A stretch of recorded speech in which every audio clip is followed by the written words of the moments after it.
Welcome back नाज़रीन। शाह साहब सां गुफ्तगू जारी आहे थैलेसीमिया जे बारे में। शाह साहब तव्हां ॿुधायो पिया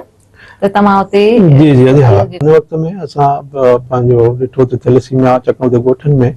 थैलेसीमिया अहिड़ी बीमारी आहे जेका फैमिलीज़ में लॻंदी आहे, हिन पासे तमामु घणी आहे ऐं हिन में काफ़ी माण्हू जेके बि वीचारा थियनि था उन्हनि खे पोइ वरी वॾनि शहरनि में अची उन्हनि जो सॼो ब्लड ट्रांसफ्यूज़ कराइणो थो पवे। त असांखे हिकिड़ो प्रोजेक्ट हुन वक़्त में मिलियो त तव्हां ॿुधायो को बि प्रोजेक्ट करणु चाहियो त गॾिजी गवर्नमेंट ऐं पंहिंजो प्राइवेट सेक्टर सां मिली करे उहो कयो। उन में असां इहो थैलेसीमिया सेंटर ठाहियो। अच्छा। रिकॉर्ड टाइम में 4 महीननि में सॼो, पर उन में मां क्रेडिट ॾींदुसि तव्हांजो डॉक्टर हारून मेमण जेको अञा बि उते हलाए पियो थो, मेडिकल उते ऑफिसर हो। उन पंहिंजो डेडिकेशन सां ऐं उहो चवनि इहे जेके प्रोजेक्ट थियनि था उन्हनि में असांजो त पंहिंजो रोल जेको थिए थो, पर को डेडिकेटेड माण्हू जेको वाकई पैशन सम्झी उन ते कमु करे थो त उहो थिए थो। त उहो असां एस्टेब्लिश कयो जेको हींअर बि हले पियो थो। ऐं उन सॼी एरिया खे बल्कि सॼे पंहिंजो आसपास जे बि जेके डिस्ट्रिक्ट्स आहिनि उन्हनि जा बि जेके थैलेसीमिया जा जेके ॿार थियनि था, ख़ासि तौर ते नंढा ॿार थियनि था जिन खे इहो थिए थो, त उहो हिकिड़ो सुठो प्रोजेक्ट असां उन वक़्त में कयो जेको अञा ताईं हले थो। ऐं मदीन में ॿियो बि हिकिड़ो जेको असां सुठो उन वक़्त में शुरू कयो पंहिंजो सिंध यूनिवर्सिटी जी कैंपस। उन वक़्तु मूंखे यादि आहे त हिकिड़े प्रोग्राम में बदौलत सिद्दीकी साहब हुआ वाइस चांसलर ऐं उन वक़्त में मां DC हुयुसि। उते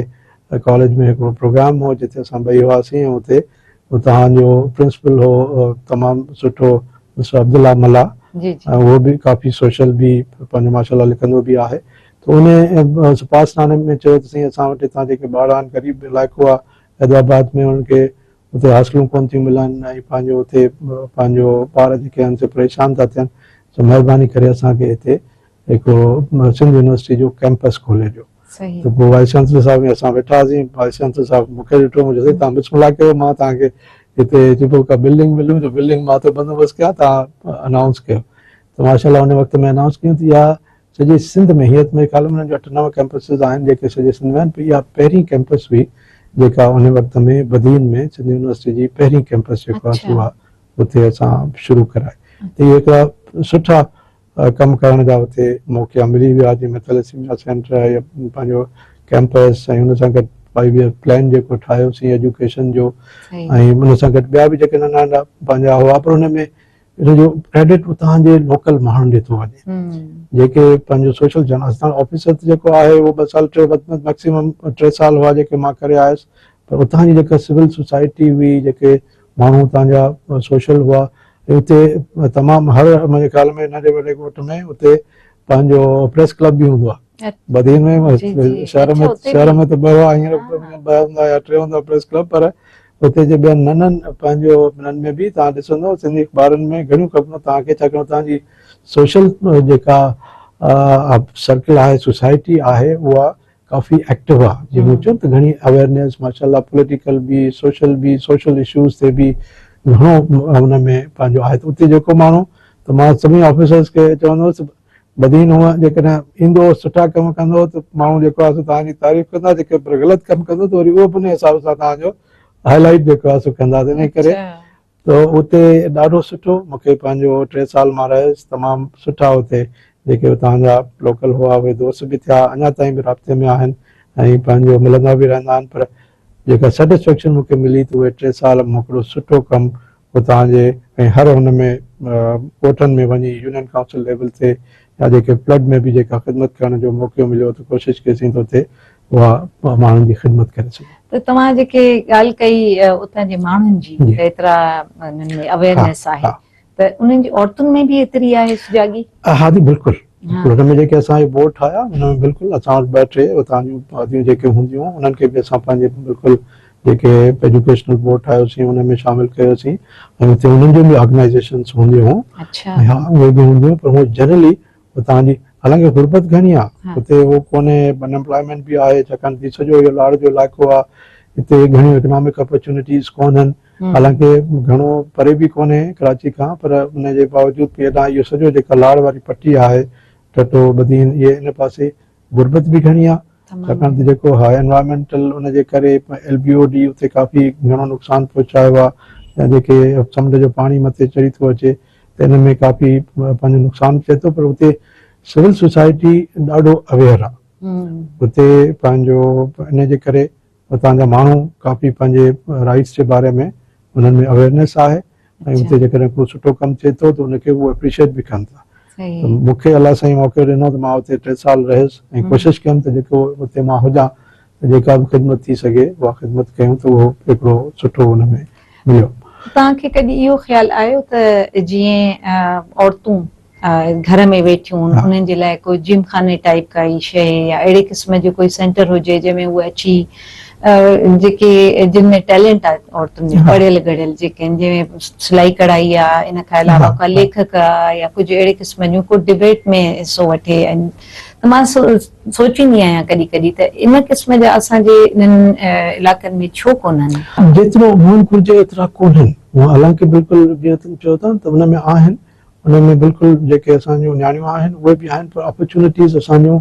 उते घटि आहिनि। हालांकि ही इलाइक़ा असांजा काफ़ी उन हिसाब सां काफ़ी ओपन बि आहिनि। जीअं मथे जेकॾहिं वञे थो त उते काफ़ी वरी ट्राइबल कल्चर अचे थो, ही हिते ॾाढो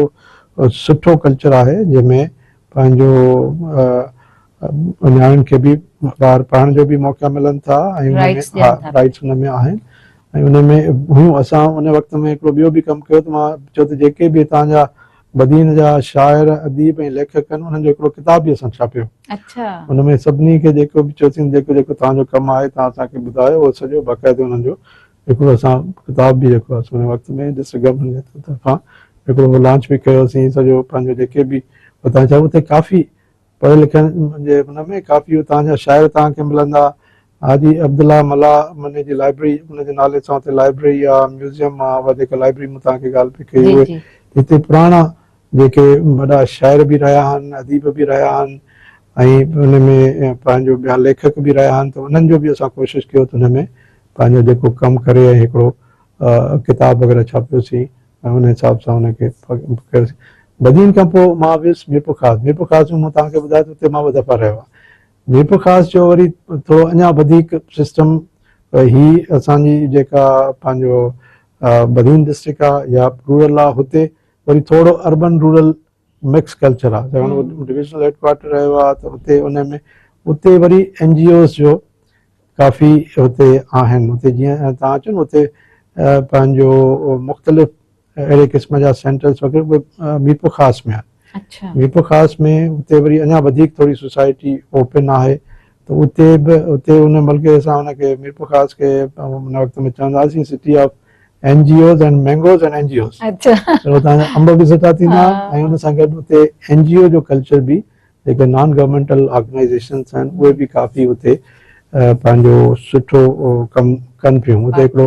हो जंहिं वक़्त में मां पहिरीं हुयुसि उते हिकिड़ो क्रिश्चियन डॉक्टर ड्रेगो जे नाले सां। उन वक़्त में जॾहिं मां हुयुसि उहो फोत थी वियो, पर उहो उन वक़्त में काफ़ी एजेड हो, पर उहो हर मीटिंग में ईंदो ऐं उन ॾाढो उते एजुकेशनल जेके इंस्टीट्यूशन्स आहिनि उहे नवां प्राइवेट पंहिंजो NGOs जो प्लेटफॉर्म था कराइनि। उन सां गॾु हेल्थ जा जेके नंढा नंढा इंस्टीट्यूशन्स आहिनि उन्हनि में इवन रोटरी क्लब, त उते जो काफ़ी सुठो ओपन माहौल। उते मां 2 दफ़ा रहियुसि, उते बि पंहिंजो ख़िदमत करण जो मौक़ो मिलियो। हा, उते बि रहियुसि। इवन पंहिंजो उमरकोट में बि उतां जी बि सिविल सोसाइटी सुठी। पर हीउ जेको मीरपुर ख़ास छाकाणि थोरो शहरी इलाइक़ो हो त उन में अञा थोरो वधीक सोसाइटी बि ओपन हुई। उन में पंहिंजो हूंदो हो जंहिंमें नियाणियुनि जो बि वधीक जेको आहे सो जेके स्कूल या लाइब्रेरीज़ वग़ैरह हूंदियूं उन्हनि जे लाइ बि हूंदियूं या उन्हनि जेके बि NGOs हूंदियूं उहो उन में पंहिंजो। उन वक़्त में मूंखे यादि आहे मीरपुर ख़ास में हिकिड़ो प्रोग्राम हलियो पियो, national rural support programme NRSP जेके चवंदा जेको हाणे बि हले पियो, पर हुन मीरपुर ख़ास मां शुरू कयो ऐं उन्हनि खे मां एप्रिशिएट इन करे कंदो हुउसि। उहे सिविल सोसाइटी खे काफ़ी मोबिलाइज़ कंदा। उहे माइक्रो फाइनेंस लोन्स ॾींदा हुआ पंहिंजो बराड़ी में नंढनि नंढनि ॻोठनि में वञी करे ऐं उन में उनखे उहे चवंदा त पंहिंजूं तंज़ीमूं ठाहियो। पोइ उहे पंहिंजो उते मर्दनि जो बि ठाराईंदा हुआ ऐं लेडीज़ जो बि ठाराईंदा हुआ। उनखे चवंदा जिनखे बि जेको माइक्रो फाइनेंस लोन खपे उनको ॾींदा। पोइ उन लोन खे हू रोटेट कराईंदो आहे, हिकिड़ो पंहिंजो यूज़ कंदो हो त वरी उहो जॾहिं पे बैक कंदो हो त वरी उनजो ॿियो जेको जंहिंखे ज़रूरत हूंदी त उहो कंदो हो। त उन में काफ़ी हुननि जो सुठो हिकिड़ो पर उन सां गॾोगॾु जेका मेन मां उनखे एप्रिशिएट कंदुसि उहो इहो त उहो सोशल मोबिलाइज़ेशन कंदा अच्छा बाराड़ी में मीटिंग करण या उनजी मेंबरशिप ठाहिण या उहो हिकिड़ो वॾो टास्क हूंदो आहे त सभिनी खे माण्हुनि खे तव्हां गॾु कयो उतां माण्हू सभु विहनि पाण में वरी पंहिंजो डिस्कस बि कनि ॿुधाइनि त छा आहे कंहिंखे कहिड़ी शइ खपे कीअं सही पंहिंजो प्रोजेक्ट इम्प्लीमेंट कंदो त उन में इहो काफ़ी पंहिंजो मिलियो मौक़ो मिलियो अच्छा तव्हां चीफ सेक्रेटरी बि रहिया जी बिल्कुलु तमामु वॾो अरसो रहिया जी जी उन में तव्हां कहिड़ो कहिड़ो मतिलबु तव्हां सुधारण जी उनखे कोशिश कई आहे चेंजिस करियूं था मुख़्तलिफ़ चीफ सेक्रेटरी खां अलावा जेके मुख़्तलिफ़ हुआ न जीअं मूं तव्हांखे ॿुधायो त बदीन में इहो मूंखे 3 साल मौक़ो मिलियो उन में पंहिंजो काफ़ी मूंखे सही ॿियो मूंखे अलाह साईं मौक़ो ॾिनो पंहिंजो तव्हां हिते मेंशन बि कयो MD Sindh small industries corporation सो उहो बि मां तक़रीबन 3 साल रहियुसि अच्छा अच्छा सो उते बि उन ऑर्गेनाइज़ेशन में मां जॾहिं वियुसि त उन में मूंखे चयूं त हिन में त पंहिंजो पघारनि जा जहिड़ा पैसा ई कोन्हनि चऊं हीअ त बसि उहो खसारे में पियो थो वञे इदारो बसि हिनखे उहो गवर्नमेंट थी चए हिनखे बंदि करे छॾियो त मूं चयो त इहे एतिरा माण्हू जिन जो रोज़गारु आहे तक़रीबन उन वक़्तु वेठासीं हुन जा 1200 मुलाज़िम आहे मुंहिंजी 1200 फैमिलीज़ आहिनि हिननि जो सॼो जेको हिनखे बंदि कबो थी सॼो थी वेंदो आहे हिनखे पंहिंजो असां रीस्ट्रक्चर था कयूं सो उन में पोइ मूं पाण उन में कोशिशि करे उहे 3 साल जेके मां रहियुसि उन सॼी ऑर्गेनाइज़ेशन खे उहो सॼो रीस्ट्रक्चर कयोसीं जेको माना जेका ऑर्गेनाइज़ेशन बिल्कुलु बंदि थियण जहिड़ी उनखे सॼो रीस्ट्रक्चर करे ऐं उनखे पंहिंजे पेरनि ते बीहारियोसीं ऐं उहा ऑर्गेनाइज़ेशन अञा ताईं हले पई मुख़्तलिफ़ वक़्तनि में मसइला पंहिंजे हुननि जा हूंदनि पर उहा जेका बंदि थियण वारी उहा महिनत करे उनखे असां पंहिंजो पेरनि ते बीहारे उनखे पंहिंजो हलियासीं त जंहिं जंहिं इदारे में मां रहियो आहियां कोशिशि इहा ई कई आहे त उन इदारे में बहितरी कजे ऐं जंहिं इलाइक़े में ॿियो माण्हू DC या DC रहियो आहे कोशिशि कईसीं त उन में जेतिरी बि ख़िदमत थी सघे थी या जेके बि चैलेंजेस आहिनि उन्हनि खे ॾिजे हा त उन में जॾहिं मां हुते MD स्मॉल इंडस्ट्रीज़ लॻियुसि त हुते जेको असांजो हूंदो रीजनल चीफ सेक्रेटरी बाद में चीफ सेक्रेटरी बि थियो बलूचिस्तान जो त उहो मूंखे चवंदो तूं हिते छो पियो त तूं वञी किथे DC लॻ वञे त जेको आहे कर मूं चयो न हीअ जेकॾहिं हीअ असांजा इदारा आहिनि हिननि खे जेकॾहिं मां न कंदुसि जेको ॿियो को अंग्रेज़ अचे ठीकु न कंदो असां ई ऑफिसर्स आहियूं हिननि इदारनि में जेकॾहिं आहिनि मसइला त इन्हनि खे ठीकु करणु असांजी ज़िम्मेदारी आहे त पोइ हू ॾाढो हुन में माना जब मूं इहो हुनखे जवाबु ॾिनो त उहो ॾाढो पंहिंजो हुन में ख़ुशि बि थियो ऐं हुन चयो त न जेकर तुंहिंजो इहो जज़्बो आहे त मां तोखे सपोर्ट कंदुसि ऐं पोइ वाक़ई हुन सपोर्ट कयो उन वक़्त में मां पंहिंजो उन वक़्त जे चीफ मिनिस्टर खे बाक़ाइदे प्रेज़ेंटेशन ॾिनी त हीअ ऑर्गेनाइज़ेशन आहे हिन में हीअ जेको आहे मसइला आहिनि हिननि खे असां हिन नमूने सां सॉल्व करे हिन ऑर्गेनाइज़ेशन खे असां पंहिंजे पेरनि ते बीहारे सघूं था त उन वक़्त में उहे जेके बि स्टेप्स खयासीं त हुन में वाक़ई में मूंखे उन वक़्त में यादि आहे त हुते हिकिड़ो अफ़सर जॾहिं मां प्रेज़ेंटेशन ॾेई बसि कई ॿाहिरि निकितासीं त मूंखां पुछियईं त तव्हां इहा प्रेज़ेंटेशन पाण ठाही आहे मुंहिंजो पाण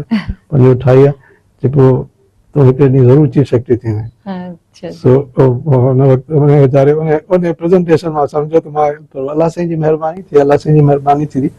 त उहा ऑर्गेनाइज़ेशन माशाल्लाह हींअर भले पई उन में काफ़ी शयूं हुयूं जेके तव्हां पंहिंजो ॻाल्हि कई त लेडीज़ जे लाइ हुअणु घुरिजे उन में नंढा नंढा कार्पेट सेंटर्स हुआ जिते लेडीज़ उहे कार्पेट ठाहींदियूं नंढा नंढा एम्ब्रॉयडरी सेंटर्स हुआ जिते एम्ब्रॉयडरी वग़ैरह करे ऐं पंहिंजो उहे सेल कंदियूं इहे पंहिंजो सिंध स्मॉल इंडस्ट्रीज़ कॉर्पोरेशन जा सॼे सिंध में इहे मुख़्तलिफ़ जेके नंढा नंढा इदारा हुआ ऐं पंहिंजो मुख़्तलिफ़ नंढनि ॻोठनि में बि शहरनि में बि उते त इहे इन जे करे उहे जॾहिं उन्हनि खे असां रीस्ट्रक्चर कयो त उहे सॼा हली बि पिया ऐं उन्हनि खे रोज़गार बि उन्हनि जो कंटिन्यू थियो जेकॾहिं न त इहे बंदि थी वञनि हा त उन वक़्त में बंदि थी वञे हा जेकॾहिं केरु जेको आहे सो हुन में न करे हा त शुक्र अल्हम्दुलिल्लाह अलाह साईं जेको मौक़ो ॾिनो इहे ॿिनि जायुनि ते त इहो मूंखे मौक़ो मिलियो त मां हिननि में हिकिड़ो बदीन में हिकिड़ो MD स्मॉल इंडस्ट्रीज़ में इहे 3 साल मां रहियुसि 3 साल रहियुसि चीफ सेक्रेटरी जेको आख़िरी जेको आहे सो असांजी जेका हूंदी आहे ब्यूरोक्रेसी में सभिनी जेका टॉप हूंदी आहे पोजीशन उहा फेडरल सेक्रेटरी हूंदी आहे या चीफ सेक्रेटरी हूंदी आहे त अलाह साईं जी महिरबानी मुंहिंजो त को क्रेडिट कोन्हे पर अलाह साईं जी महिरबानी आहे जो हुन में मूंखे जेको मौक़ो अलाह साईं ॾिनो ऐं इहा बि पंहिंजो अलाह साईं हिमत बि ॾिनी ऐं अलाह साईं जेको आहे सो उहा नज़र बि ॾिनी त माण्हुनि जी उन वक़्त में माण्हू ख़िदमत करे सघियो सो इहो उते रहियासीं बाक़ी जिते ॿियनि जायुनि ते बि मां रहियो आहे पर हुन में 1.5 साल 2 साल जीअं मां होम सेक्रेटरी ते रहियो आहियां उन वक़्त में काफ़ी कराची जा हालात ख़राब हुआ। वक्फे जो टाइम तो थे नाज़रीन, मोटी था अचूं थोड़ी देर में।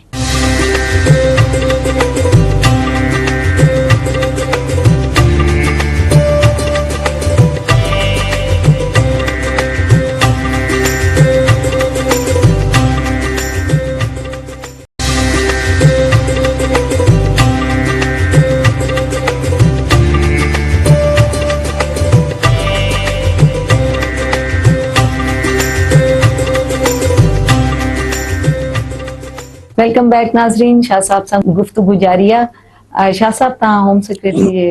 बिल्कुलु पंहिंजो उहिदे जे हा होम सेक्रेटरी भी मां हिते रहियुसि। होम सेक्रेटरी मां उन वक़्त में रहियुसि जॾहिं हिते ॾाढा हालात ख़राब हुआ। 2012-13 में तव्हांखे यादि हूंदो कराची में काफ़ी हालात ख़राब हुआ। जी हा बिल्कुलु। ऐं उन खां पोइ उन वक़्त में केरु सोचे कोन पियो सघियो त कराची जा हालात बहितर बि थींदा, पर अलाह साईं शुक्र आहे तव्हां ॾिसो था हींअर जेको आहे सो काफ़ी हालात बहितर आहिनि। ऐं उन वक़्त मां माण्हू गुज़री वियो, छाकाणि त जेके बि हींअर बिज़नेसमैन वग़ैरह मिलंदा आहिनि चवंदा आहिनि त हालात ख़राब आहिनि या हुआ, त मां उनखे चवंदो 2012-13 जो वक़्तु यादि कयो त कीअं हो ऐं हींअर जेको आहे सो हुन में उन वक़्त में कंहिं चयो पियो त हालात ठीक ई न थींदा, पर जॾहिं अलाह साईं जी महिरबानी थिए थी, सुठा डिसीशन्स थियनि था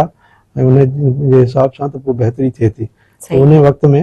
अलाह कयो आहिस्ते आहिस्ते हालात जेको आहे सो बहितर थी विया। उन खां पहिरीं मां तव्हांखे ॿुधायां मां सेक्रेटरी इंफॉर्मेशन बि रहियुसि ऐं सेक्रेटरीज़ में वधीक जेको मुंहिंजो अर्सो रहियो उहो सेक्रेटरी इंफॉर्मेशन पंहिंजो रहियो ऐं उन में सभिनी दोस्तनि सां मूं ॾिठो त ॾाढो मूंखे उन में मज़ो आयो। जनरली असांजा ऑफिसर्स जेके आहिनि से पंहिंजो सेक्रेटरी इंफॉर्मेशन थियण खां थोरो पंहिंजो लाराईंदा आहिनि, पर मूंखे ॾाढो हुते बि मज़ो आयो। सुठा दोस्त हुते ठहिया, सुठा पंहिंजी मीडिया मूं ॾिठो त तमामु सुठी मीडिया उन वक़्त में नई अञा इलेक्ट्रॉनिक मीडिया जेको आहे सो हुई। 2010 में मां हिते रहियो आहियां ऐं उते मां 2 दफ़ा रहियो आहियां। सेक्रेटरी इंफॉर्मेशन मां हिकिड़ो दफ़ो रहियुसि 1.5 साल, वरी मां सेक्रेटरी पॉपुलेशन में वियुसि, वरी ॿियो दफ़ो सेक्रेटरी इंफॉर्मेशन मां हिते आयुसि ऐं उन में बि कोशिशि असां इहा ई कई त उन में बहितरी कजे। मां जिते बि वियुसि हुन में कोशिशि कईसीं, ॾिठासीं त जेके प्रॉब्लम्स आहिनि उन्हनि खे कीअं रिज़ॉल्व कयूं। जे मां हिते आयुसि हिते मूं ॾिठो त हिननि वटि को बि का पॉलिसी ठहियलु कान्हे जेका कीअं था पंहिंजो एडवर्टाइज़मेंट अॻियां कीअं ॾिजे थी इलेक्ट्रॉनिक मीडिया में, प्रिंट मीडिया में, ऐं उन्हनि जो पेमेंट जो जेको सिस्टम हो उहो कोन हो, उनखे स्ट्रीमलाइन कयोसीं। APNS ऐं जेके बि पंहिंजूं ॿियूं ऑर्गनाइज़ेशन्स हुयूं इलेक्ट्रॉनिक मीडिया जूं उन्हनि सां वेही करे ऐं उन में सुठा दोस्त ठहिया। अञा ताईं बि उन्हनि सां पंहिंजो आहे जेके असांजा जर्नलिस्ट दोस्त या जेके मीडिया जा मुख़्तलिफ़ आहिनि, असांजी मराई साहिब सां बि उन वक़्त खां असांजी जेको आहे सो दोस्ती आहे। त इहो बि हिकिड़ो सुठो, छाकाणि त इहो इंफॉर्मेशन जो जेको इदारो आहे या इंफॉर्मेशन जो डिपार्टमेंट आहे इहो बि आम माण्हू ताईं पंहिंजो उन जा मसइला हल करण में उन जो हिकिड़ो वॾो रोल थो थिए। सभिनी शयुनि खे अकाउंटेबल करणु, उन्हनि खे ट्रांसपेरेंट करणु, मीडिया जो तमामु वॾो हिकिड़ो उन में रोल थो थिए। त उते बि मूंखे पंहिंजो ख़िदमत करण जो मौक़ो मिलियो ऐं ॾाढो सुठो माना हिकिड़ो वक़्तु बि रहियो ऐं सुठो मज़ो बि आयो। सुठा दोस्त बि जेको आहे सो हुन वक़्त में ठहिया जेके अञा ताईं जेको आहे सो हलनि पिया।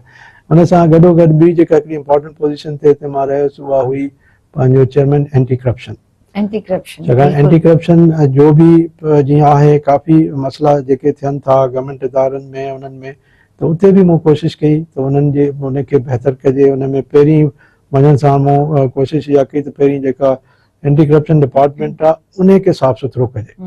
छाकाणि त जेकॾहिं उन में पाण जेको आहे सो कंप्लेंट्स हूंदियूं त पोइ उहे ॿियनि इदारनि ते छा पंहिंजो नज़र रखे सघंदा। त उन्हनि उते वञण खां पोइ मूं कोशिशि कई त उन में बि रिफॉर्म्स कजनि, उन्हनि जे ऑफिसर्स जूं सैलरीज़ बहितर कजनि, उन्हनि जी ट्रेनिंग कजे। जेके उन्हनि जो लॉ में ट्रेनिंग्स हुयूं, जुडिशल अकेडमी में उन्हनि जूं ट्रेनिंग्स करे उन्हनि खे इंसेंटिव बि ॾिनो ऐं उते मेरिट कोशिशि करे जेके उन्हनि जूं ट्रांसफर पोस्टिंग्स मेरिट ते कयोसीं त उन में बि अलाह साईं शुक्र आहे उते बि काफ़ी हद ताईं जेको आहे सो बहितरी आई। उन खां पोइ वरी जॾहिं मां प्रमोट थी वियुसि जॾहिं ही मुंहिंजूं पोज़ीशन्स हुयूं जेके हिते प्रोविंशियल लेवल ते हुयूं एज सेक्रेटरी। ॿियनि जायुनि ते मां सेक्रेटरी रहियुसि, सेक्रेटरी ट्रांसपोर्ट बि रहियुसि, सेक्रेटरी जनरल एडमिनिस्ट्रेशन वर्क्स सभिनी में, पर ही जेके इंपॉर्टेंट तव्हांखे ॿुधायमि जंहिंमें होम, चेयरमैन एंटी करप्शन ऐं इंफॉर्मेशन, इन्हनि में जेको आहे सो घणो वक़्तु मुंहिंजो गुज़रियो। उन खां पोइ प्रमोट थियण खां पोइ मुंहिंजी फेडरल गवर्नमेंट में जेका पहिरीं पोस्टिंग थी उहा थी एक्सपोर्ट प्रोसेसिंग ज़ोन में as chairman export processing zone. त मां हितां सिंध गवर्नमेंट खां पोइ मां वरी फेडरल गवर्नमेंट में सर्व कयो। उहा बि हिकिड़ी इम्पोर्टेंट पोज़ीशन हुई चवनि उन में बि जेका पाकिस्तान लेवल ते जेके एक्सपोर्ट थियनि थियूं उन्हनि खे वधाइण जे लाइ इहे ज़ोन्स ठहियल आहिनि, छाकाणि उहे जेके बि ज़ोन्स में पंहिंजो इंडस्ट्रीज़ लॻल आहिनि उन्हनि खे इहा इजाज़त न आहे त उहे शयूं ठाहे हिते ई पंहिंजो लोकली सेल कनि, बल्कि उन्हनि सभिनी खे एक्सपोर्ट करणो हूंदो आहे त जीअं पाकिस्तान जे लाइ एक्सपोर्ट पंहिंजो सरप्लस थिए ऐं पाकिस्तान जेको फॉरेन एक्सचेंज आहे उन जे लाइ, त उते बि मूंखे मौक़ो मिलियो ऐं अलाह जो शुक्र आहे उते मां तक़रीबन साल खनि रहियुसि। उन खां पोइ मां फेडरल गवर्नमेंट में वरी फेडरल सेक्रेटरी हुयुसि पोर्ट्स एंड शिपिंग, जेको अॼुकल्ह हुनजो नालो असां पोइ उन वक़्त में चेंज करे रखियो मैरी टाइम अफेयर्स। सो उते तक़रीबन 1.5 साल मां रहियुसि, तमामु सुठो उते बि पंहिंजो मौक़ो मिलियो। उते तमामु सुठो मिनिस्टर हो मरहूम हासिल ख़ान बिज़न जो बलूचिस्तान जो, तमामु सुठो माण्हू, सुठे ख़ानदानी पंहिंजो बैकग्राउंड जो माण्हू हो, उहो मिनिस्टर हो। मां उते फेडरल सेक्रेटरी हुयुसि ऐं असां कोशिशि करे पंहिंजो जेके बि असांजा पोर्ट्स आहिनि, जीअं कराची पोर्ट आहे, KPT, पोर्ट कासिम ऐं ख़ासि तौर ते ग्वादर में, ग्वादर में उते उन वक़्त में काफ़ी डेवलपमेंट थी पिए चाइनीज़ सां मिली करे। उते जेके बि पंहिंजो इंडस्ट्रियल ज़ोन्स ऐं जेके प्रोजेक्ट हलनि पिया, जेके अञा बि पंहिंजो के थी विया आहिनि कंप्लीट ऐं जेके कंप्लीट कुझु थियनि पिया था, त उहो काफ़ी अर्सो उते मुंहिंजो उन में रहियुसि। आख़िर में थोरो अर्सो मां उते पंहिंजो रिलीजियस अफेयर्स में फेडरल सेक्रेटरी रहियुसि, त ॿिनि जायुनि ते उन federal secretary ports and shipping ऐं रिलीजियस अफेयर्स, ऐं उन खां पोइ वरी मूंखे वापसि पंहिंजे सूबे में एज़ चीफ सेक्रेटरी जेको आहे ख़िदमत करण जो मौक़ो मिलियो। तव्हां पहिरियां ऑफिसर आहियो जेको ॾाढो ख़ुशि थी आहे, मतिलबु तव्हां पंहिंजी सर्विसिस खे इंजॉय कयो ऐं काफ़ी मतिलबु खुले दिलि सां एक्सेप्ट जेके चैलेंजिस हुया उन्हनि खे बि तव्हां एक्सेप्ट कयो। हाणे तव्हां मुहतसिब आहियो जी, त उन में तव्हां जो जेको अहम रोल आहे उहो कहिड़ो आहे, या तव्हां उन में कहिड़ा सुधारा आणणु चाहियो था पिया? हा, हींअर हाणे बि चीफ सेक्रेटरी खां पोइ मूं रिटायर कयो 2002 में 2022 में, ऐं उन खां पोइ साल खनि मां पंहिंजो रेस्ट पियो कयो। हाणे जेको आहे सो 1.5 साल खां मां हींअर आहियां federal insurance ombudsman. Federal government में 5 ओम्बड्समैन आहिनि, हिकिड़ो फेडरल ओम्बड्समैन आहे, हिकिड़ो फेडरल टैक्स ओम्बड्समैन आहे, हिकिड़ो फेडरल इंश्योरेंस ओम्बड्समैन आहे, हिकिड़ो फेडरल बैंकिंग ओम्बड्समैन आहे ऐं हिकिड़ो federal ombudsman for the women affairs आहे, वुमेन हरासमेंट। ऐं हुन में इहे 5 जेको आहे सो उते ओम्बड्समैन जे मां हिकिड़ो जेका ही मुंहिंजी पोजीशन आहे फेडरल इंश्योरेंस ओम्बड्समैन आहे। हिन में असां एक्चुअली कंप्लेंट्स ॿुधंदा आहियूं इंश्योरेंस कंपनीज़ जे अगेंस्ट। जेके बि माण्हू इंश्योरेंस पॉलिसीज़ वठंदा आहिनि त उन में जेकॾहिं उन्हनि खे पंहिंजी पॉलिसी में जेकॾहिं को बि मसइलो थिए थो, उन्हनि खे जेको आहे सो पेमेंट नथी थिए प्रॉपर, या कंपनी उन्हनि सां जेकॾहिं को बि मामिलो जेको आहे सो करे थी थो, उन में पोइ असां वटि उहो पंहिंजो कंप्लेंट ईंदी आहे। ऐं हिन इदारनि जो ॾाढो हिकिड़ो बहितर इहो आहे त हिन में कंहिं बि लॉयर जी ज़रूरत न आहे, का बि फीस न आहे, ही बिल्कुलु फ्री आहिनि। ऐं हिन में बिल्कुलु हिकिड़ो आम जेको तव्हां कंप्लेंट कयो था ऐं उन में असां कंपनी खे बि घुराईंदा आहियूं, कंप्लेननि खे बि, ऐं उहो मसइलो 60 ॾींहंनि जे अंदरि 2 महीननि में हल थी वेंदो आहे। सो कोशिशि इहा ई हूंदी आहे त भई 60 डेज़ जे अंदरि अंदरि उहो मसइलो हल थी वञे, ऐं इन सां माण्हुनि खे घणो रिलीफ मिलंदो आहे। छाकाणि त हूअं जेकॾहिं कोर्ट जे प्रोसीजर में माण्हू वञे थो त उते लॉयर बि तव्हांखे करिणो थो पए, ऐं उन में टाइम बि काफ़ी लॻे थो, ऐं उन में काफ़ी माण्हू खे वेट थो करिणो पए। ही असां वटि तमामु जल्दी ऐं तमामु आसानीअ सां, ऐं असां कोशिशि इहा ई कंदा आहियूं त मसइलो जेको आहे सो पाण में पंहिंजो हल थी वञे। त उहो घणो करे जीअं ई कंपनीज़ खे नोटिस वग़ैरह वेंदो आहे त उहे पाण बि कोशिशि कंदा आहिनि त असां पंहिंजे बजाए हिननि जो वरी सॼो केस हले त असां उन्हनि सां वेही करे पंहिंजो मसइलो हल कयूं, ऐं घणो करे काफ़ी असांजा जेके मैटर्स हूंदा आहिनि उहे सेटल थी वेंदा आहिनि, एमिकेबली सेटल थी वेंदा आहिनि। ऐं उन्हनि में इहो हूंदो आहे 4 साल जो टेन्योर हूंदो आहे, तक़रीबन 1.25 साल मूंखे थियो आहे। बाक़ी जेके आहिनि पंहिंजो टेन्योर त उहो इंशाल्लाह अलाह साईं मौक़ो ॾिनो त उहो उन में जेका ख़िदमत हूंदी उहा कंदासीं इंशाल्लाह इंशाल्लाह। शाह साहब ब्रेक जो वक़्तु थिए, नाज़रीन मोटी था अचूं हिकिड़े वक़फ़े खां।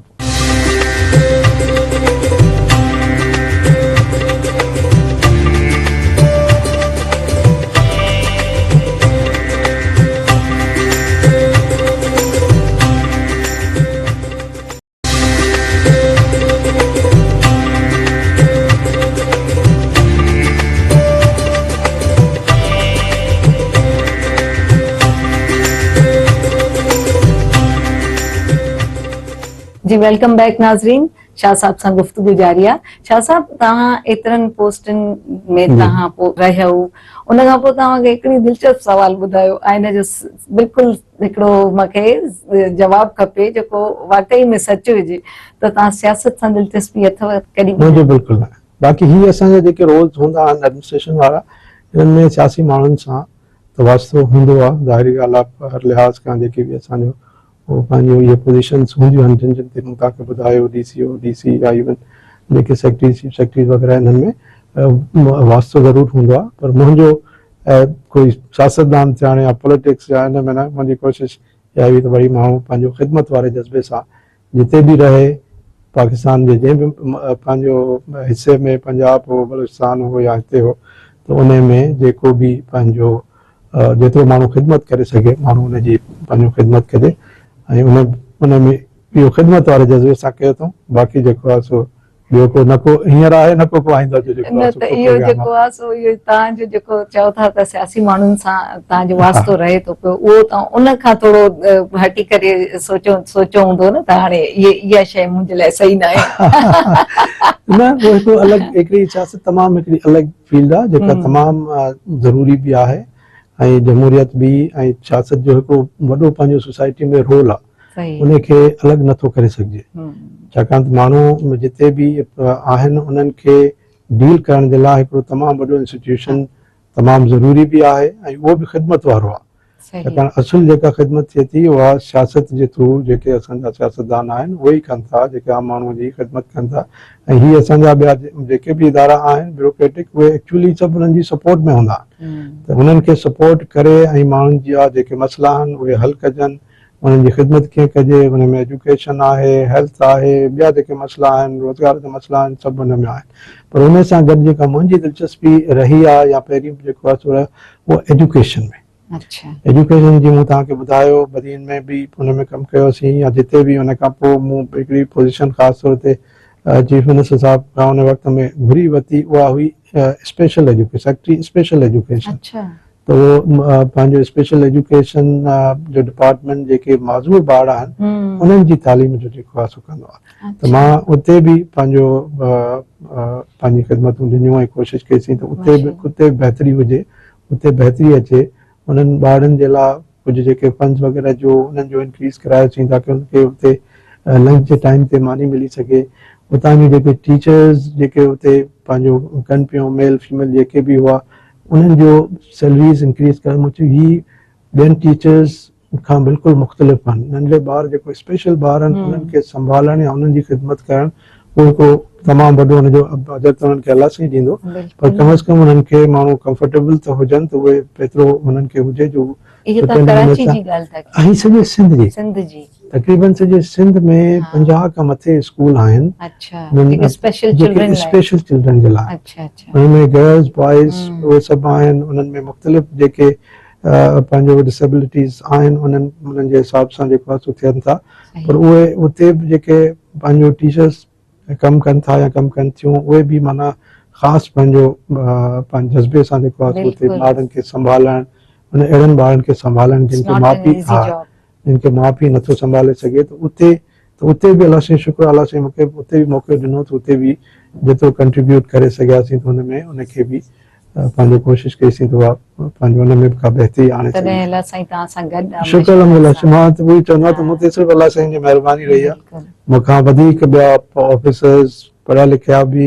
तमामु घणा होशियार बि उहे रहिया आहिनि, पर जेको अलाह साईं मूं ते महिरबानी कई आहे जेतिरियूं अहिड़ियूं पोज़ीशन्स ते रहणु ऐं एतिरो वक़्तु रहणु ऐं अलाह साईं जेका ख़िदमत करण जो मौक़ो ॾिनो, त मां अलाह साईं जो शुक्र थो अदा कयां। शाह साहब, हाणे अचूं था तव्हांजे हिकिड़ी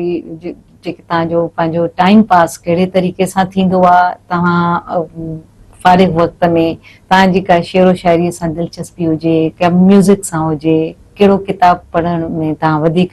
फील कंदा हो त इन खां पोइ मूंखे सुठो फील थींदो? हॉबीज़ में जनरली बि मुंहिंजी कोन रहियूं आहिनि, किताब पढ़ण ई रहियो आहे। ऐं किताब पढ़ण में मुख़्तलिफ़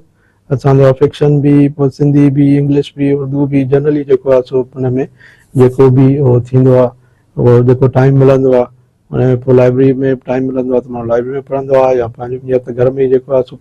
थोरी नंढी लाइब्रेरी ठाहे उते ई जेको आहे सो पढ़ंदा आहियूं। रिटायरमेंट खां पोइ हींअर मुंहिंजी कोशिशि इहा आहे त मां जेको जेतिरो वक़्तु पंहिंजी फैमिली खे ॾेई सघां सही त उहो जेको पहिरीं न ॾेई सघिया आऊं त हुनखे थोरो कंपनसेट करण जे लाइ पंहिंजी वाइफ खे पंहिंजे ॿारनि खे जेतिरो वक़्तु माण्हू ॾेई सघिजे थो उहा कोशिशि कयूं था त हुननि खे ॾियूं ऐं बाक़ी पंहिंजो जेको बि वक़्तु मिलंदो आहे को किताबु जेको आहे सो पढ़ण जे लाइ शाह लतीफ़ ते माशाल्लाह ज़ाहिर आहे सिंध जा वॾा शाइर बल्कि दुनिया जा वॾा शाइर आहिनि त उन्हनि खे पढ़ण जो मौक़ो मिलियो आहे वक़्तु ब वक़्तु जेको मौक़ो पंहिंजो मिलियो आहे उन्हनि जी शाइरी खे पंहिंजो पढ़ियो अथऊं पंहिंजो शेख अयाज़ जी शाइरी शाह लतीफ़ मिठाई जी शाइरी या हूअं बि लिटरेचर जो थोरो मां सिंधी लिटरेचर बि मुंहिंजो थोरो सब्जेक्ट रहियो आहे त उन हिसाब सां बि थोरो घणो जेको आहे सो उहा टाइम उन से गुज़रियो आहे ऐं ईअं जेको आहे सो गुज़ारी पियो ऐं म्यूज़िक में कहिड़ो पसंदि अथव? म्यूज़िक में जनरली जीअं पंहिंजो हूंदो आहे को घणो ख़ासि पंहिंजो कोन रहियो आहे या कोई स्पेसिफिक बाक़ी हूअं म्यूज़िक बिल्कुलु इंजॉय कंदा आहियूं हर क़िस्म जी म्यूज़िक जेका थिए थी लोकल बि ऐं पंहिंजो जेका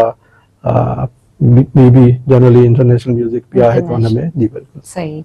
तो तव्हांजे कोई असांजे नौजवाननि खे कोई पैगाम ॾियणु चाहियो त तव्हां छा चवंदो? बिल्कुलु हुन में इहो आहे त नौजवाननि जे लाइ हींअर सभु फील्ड्स ओपन आहिनि असांजे वक़्त में असांजे लाइ तमामु इहे एतिरियूं फील्ड्स ओपन न हुयूं जेतिरियूं हींअर आहिनि असां जॾहिं पंहिंजो 1984 में मूं जॉइन कयो त उन वक़्त में जीअं मूं चयो सिर्फ़ु या हूंदो तव्हां डॉक्टर थियो इंजीनियर थियो या वधि में CSS ॾियो ऐं उन वक़्त में बि CSS अञा हिते सिंध में एतिरो घणो कोन हो उन में ऐं इंटरनेट कान हुई उन वक़्त में पंहिंजो लाइब्रेरीज़ में असांखे वञी मुख़्तलिफ़ लाइब्रेरीज़ मां हिकिड़े किताब जे लाइ जेको आहे सो मुश्किल सां उहो ॻोल्हे हथु करणो पवंदो हो ऐं उन खां पोइ हुनजी पढ़ाई करणी पवंदी हींअर सॼी दुनिया ओपन हींअर तव्हां हिते वेही कंहिं बि लाइब्रेरी में तव्हांखे वञण जी ज़रूरत कान्हे लैपटॉप ते कंप्यूटर ते वेही सुठियुनि सुठियुनि लाइब्रेरीज़ मां तव्हां जेको बि किताबु पढ़णु चाहियो जेका बि नॉलेज हासिलु करणु चाहियो उहो तव्हां करे था सघो सॼी दुनिया ओपन आहे मुख़्तलिफ़ फील्ड्स आहिनि हीअ सिर्फ़ु पाकिस्तान कोन्हे सॼी दुनिया आहे पंहिंजे पाकिस्तान सां पंहिंजो मोहबत कयो प्यारु कयो ऐं पंहिंजी ख़िदमत कयो पर दुनिया तव्हांजे लाइ सभिनी जे लाइ ओपन आहे जिते पंहिंजो दुनिया में सुठी अपॉर्चुनिटी मिले उते सुठी अपॉर्चुनिटी अवेल कयो ऐं सॼी जेका थिए थी मुंहिंजो जेको पंहिंजो तजुर्बो आहे उहो इहो आहे त एजुकेशन सां एजुकेशन मां इहो ई पंहिंजो चवंदुसि बल्कि सभिनी खे तव्हांखे बि असांजा जेके मीडिया जा दोस्त आहिनि या जेके ॿिया बि जेके पंहिंजो आहिनि त एजुकेशन ते जेसीं ताईं असांजो मुल्क तरक़ी न कंदो ऐं उहो सिर्फ़ु एजुकेशन सां तरक़ी करे थो सघे त एजुकेशन हूंदी त जेको आहे सो तरक़ी थींदी एजुकेशन न हूंदी त माण्हू ॿी केतिरियूं बि कोशिशूं करे इंडस्ट्रियूं लॻायो कुझु बि कयो पर सभ खां पहिरियों जेको इंग्रीडियंट आहे जेको पहिरियों जेको स्टेप आहे पहिरियों क़दम जेको आहे उहो ॿारनि खे पढ़ाइणु आहे त मुंहिंजी त सभिनी खे इहा ई गुज़ारिश हूंदी त सभ खां पहिरीं जेको असांजो पंहिंजो तव्हांजो असांजो सभिनी असांजे लीडरनि जो सभिनी जो जेको विजन हुअणु घुरिजे उहो इहो हुजे त असांजा ॿार पढ़नि असांजे ॿारनि जो हिकिड़ो ॾींहुं बि पढ़ाई खां ॿाहिरि न वञे छाकाणि थी जॾहिं इहे असां रिपोर्ट्स ॾिसी ॾाढो अफ़सोस बि थींदो आहे त भई अञा ताईं 50% खां मथे असांजा ॿार जेके आहिनि से आउट ऑफ स्कूल आहिनि काफ़ी ॿार अञा स्कूल माना जेके पंहिंजी सॼी ज़िंदगी में स्कूल जो मुंहुं ई न ॾिसंदा उन्हनि जो अॻियां फ्यूचर छा थींदो ऐं जेकॾहिं इहे ॿार जीअं जीअं वॾा थींदा वेंदा हिकिड़ो हिकिड़ो ॾींहुं इन्हनि जो माना एजुकेशन खां जीअं परे थियो त उहे पंहिंजो अॻियां उन एजुकेशन खां परे थींदा वेंदा छाकाणि त मां हुते जॾहिं मदीन में हूंदासीं मां उन्हनि खे चवंदो हुउसि जेके असांजा टीचर्स हूंदा जो जेकॾहिं तव्हां नथा पढ़ायो त हुन में इहो न आहे त को गवर्नमेंट तव्हांखे सैलरी ॾिनी तव्हां उहा फ्री जी खाई छॾी या उहो तव्हां उन जेको न कयो गवर्नमेंट खे उन सां को फ़र्क़ु कोन पवंदो 2 लख उहो गवर्नमेंट ते असुलु उहो आहे त जेके ॿार जेके तव्हांखे पढ़ाइणा हुआ उन्हनि जो जेको साल हली वियो या उन्हनि जो जेको महीनो हली वियो या उन्हनि जो जेको हिकिड़ो ॾींहुं हली वियो उहो किथां वापसि ईंदो बिल्कुलु त उहो बाक़ी पोइ रियलाइज़ बि कंदा हुन में इहो न आहे एजुकेशन हिकिड़ो तमामु वॾो ऐं ख़ासि तौर ते उस्ताद जो हिकिड़ो वॾो रोल आहे ऐं हिकिड़ो वॾो मर्तबो इन करे आहे त उहो उन ॿार जी पूरी तरबियत थो करे उनखे तालीम थो ॾिए ऐं असां जेको बि हिननि केतिरनि बि पंहिंजनि उन ते वॾनि ते पहुतासीं उन में वालिदैन जी पंहिंजो महिनत बि हुई उन्हनि जूं दुआऊं बि हुयूं पर उन्हनि उस्तादनि जी महिनत हुई जिन असांखे प्राइमरी में बि पढ़ायो पंहिंजो मैट्रिक में बि पढ़ायो इंटर में बि पढ़ायो बाद में बि असांखे जेको उन्हनि जेको असांजो बुनियादु पढ़ाई वारो रखियो त पढ़ाई सां ई त नौजवाननि खे हींअर इवन पंहिंजो पाण पढ़ी सघनि था। अॻु में इहो हूंदो त भई स्कूल सुठा न आहिनि या हुन हींअर तव्हांखे हींअर सॼी एजुकेशन जेका आहे असां इंटरनेट जे थ्रू तव्हां घर वेठे तव्हां पढ़ी सघो था, लैंग्वेजिस सिखी सघो था, ॿियूं जेके पंहिंजियूं स्किल्स तव्हां अपग्रेड करे सघो था। त उन खे अवेल कजे। जेके बि हींअर आहिनि इहे टूल्स अवेलेबल आहिनि, तव्हां वटि आईपैड आहे, तव्हां वटि लैपटॉप्स आहिनि, कंप्यूटर्स आहिनि, हींअर फ्रीली अवेलेबल आहिनि। लाइब्रेरीज़ में वञो, किथे बि वञो त हींअर पंहिंजो पाण खे फ्यूचर पंहिंजो जेकॾहिं ब्राइट करिणो आहे, उनखे ठाहिणो आहे त एजुकेशन ते त एजुकेशन खे जेतिरो बि आम कंदासीं। ऐं नंबर 2 नियाणियुनि जी एजुकेशन, सिर्फ़ पंहिंजो बॉइज़ जी न, बॉइज़ एंड गर्ल्स ॿिन्ही जी। मुल्क तॾहिं तरक़ी कंदो जॾहिं ॿई, तॾहिं शाना बशाना जेको चवंदा त कुल्हो कुल्हे में मिलाए, जॾहिं ॿई जेको आहे सो पंहिंजो कंदा, महिनत कंदा। ऐं जेके बि मुल्क तरक़ी कनि पिया, हींअर चाइना,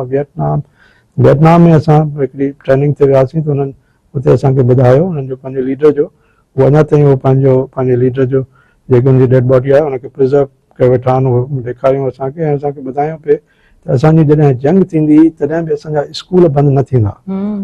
मथे असांजी जंगियूं हलंदियूं पर हेठि असांजा टनल ठहियल हूंदा जंहिंमें असांजा स्कूल हलंदा ऐं असांजो लीडर चवंदो त असां जंग कंदासीं पर असांजा ॿार जेके आहिनि सो उहे पढ़णु वेंदा।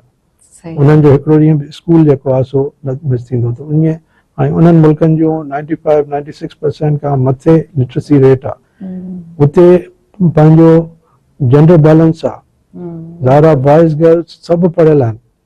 सभु गॾिजी पिया था पंहिंजो हुन में कनि। त हिते असां वटि बि, असांखे बि त हर हुन में चाहे पंहिंजो ज़िलो हुजे, सूबो हुजे, मुल्क हुजे, त जेसीं ताईं एजुकेशन खे असां पंहिंजे लिटरेसी रेट खे 95% खां मथे न कंदासीं ऐं जेसीं ताईं असां पंहिंजो नियाणियुनि खे पाण सां गॾु खणी न हलंदासीं, मेल फीमेल ॿई जॾहिं पाण में मिली जेको आहे सो न कंदा त तरक़ी जेको आहे सो ॾाढी मुश्किल थींदी। त असां जेकॾहिं हीअ गॾिजी ऐं हिन में ज़ाहिर आहे इहो सभिनी जे लाइ, इहो पैगाम मुंहिंजो न, तव्हांजो बि इहो हूंदो, सभिनी दोस्तनि जो इहो हूंदो त एजुकेशन खे ऐं पंहिंजे नियाणियुनि खे ख़ासि तौर ते पढ़ाए ऐं हुन सां गॾु। ऐं हींअर अलाह साईं जी काइनात वसी आहे। अलाह साईं चए थो तव्हांखे हिते पंहिंजो को मुश्किल आहे त तव्हांखे मुंहिंजी काइनात एतिरी वसी आहे, तव्हांजी किथे बि वञी तव्हां पंहिंजो कमु बि करे सघो था, पढ़ाई बि करे सघो था पंहिंजो। हाणे को कंस्टेंट कोन्हे, हींअर सिर्फ़ु जेकॾहिं का रुकावट आहे त असां पंहिंजी पाण में रुकावट सम्झूं। बाक़ी हींअर टेक्नोलॉजी बि एतिरो ओपन थी वई आहे, इंटरनेट हींअर हर घर में आहे, हर शहर में आहे, ॿाराड़ी हुजे, शहर हुजे, जिते बि हुजे तव्हांखे इंटरनेट बि मिले थी, मोबाइल फ़ोन बि मिले थी। ऐं इहे ई शयूं आहिनि जेके तव्हांखे, जंहिंसां तव्हां एजुकेशन बि वठी था सघो, जिते तव्हां पंहिंजी स्किल बि डेवलप करे था सघो। इहे बल्कि जॉब तव्हां हींअर तव्हां ॾिसंदो हितां वेही माण्हू अमेरिका, कैनेडा, ऑस्ट्रेलिया हितां वेही पंहिंजो छोकिरा छोकिरियूं पाण में कनि पिया था, पंहिंजो नौकरियूं बि कनि पिया था, पढ़ाइयूं बि कनि पिया था। त हाणे हींअर पंहिंजो ॾाढो ही जेका अॼु जी एज आहे उहो असांजे वक़्त खां तमामु मथे वारी एज आहे। ऐं हिन में सिर्फ़ु हींअर जेकॾहिं का रुकावट आहे त माण्हू पंहिंजे पाण में रुकावट आहे, बाक़ी जेको आहे दुनिया जूं सभु शयूं तव्हां वटि हींअर तव्हांजे हथ में मौजूदु आहिनि। महिरबानी शाह साहब, तमामु घणी ख़ुशी थी ऐं ॾाढो तव्हां वक़्तु ॾिनो असांखे, त तव्हांजी ॾाढी महिरबानी। नाज़रीन, तव्हां गुफ़्तगू ॿुधी, ज़रूरु तव्हां बि हिन मां कुझु पिरायो हूंदो ऐं ज़रूरु तव्हां जेको शाह साहब पैगाम ॾिनो उनखे अॻिते खणी हलिजो, पाण पंहिंजे दिलि में ऐं दिमाग़ में रखिजो त एजुकेशन खां सवाइ का शइ कोन्हे। सो इजाज़त ॾींदा सबीना शहबाज़ खे। अला वाही।